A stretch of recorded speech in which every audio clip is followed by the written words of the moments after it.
ছাত্রদলের প্রিয় ভাই বোনেরা, সকাল থেকে প্রায় 10টার দিকে শুরু হয়েছে এই অনুষ্ঠান।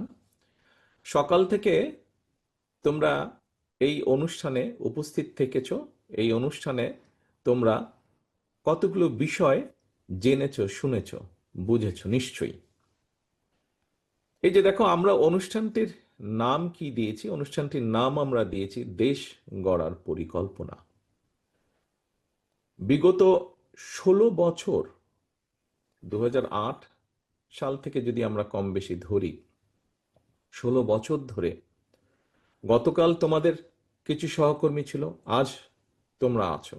অর্থাৎ গতকাল এবং আজকে যদি ধরি আমরা, ছাত্র দলের বহু নেতাকর্মী, সব না, একটা অংশ, ক্ষুদ্র একটা অংশই তোমরা বিগত 16 বছর ধরে এই যে যেই স্বৈরাচারকে 1 বছর আগে, 1.25 বছর আগে আমরা বাংলাদেশের মানুষ, দল মত নির্বিশেষে, শ্রেণী পেশা নির্বিশেষে সকল মানুষ ঐক্যবদ্ধ হয়ে যে বিতাড়িত করেছে যে স্বৈরাচারকে, সেই স্বৈরাচারী বিরোধী আন্দোলনে তোমরা রাজপথে ছিলে।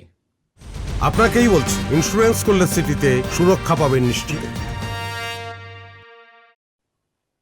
চাইলে হয়তো তোমাদের অনেকেই সেই সময় বিসিএস পরীক্ষা দিয়ে অথবা ব্যবসা বাণিজ্য করে নিজেদেরকে গড়ে তুলতে পারতে, কিন্তু তোমাদের মতন হাজারো হাজারো ছাত্র দলের নেতাকর্মী সেই সুযোগটা হাতছাড়া করেছে।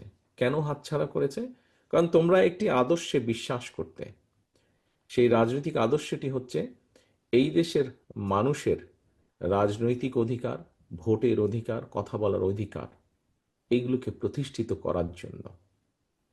প্রিয় ভাই বোনেরা, তার জন্য, ছাত্রদলের প্রিয় ভাই বোনেরা, তার জন্য আমি তোমাদেরকে আমার পক্ষ থেকে আন্তরিক শুভেচ্ছা জানাচ্ছি, যারা জীবনের মূল্যবান একটা সময় নিজের জন্য ব্যয় না করে আদর্শ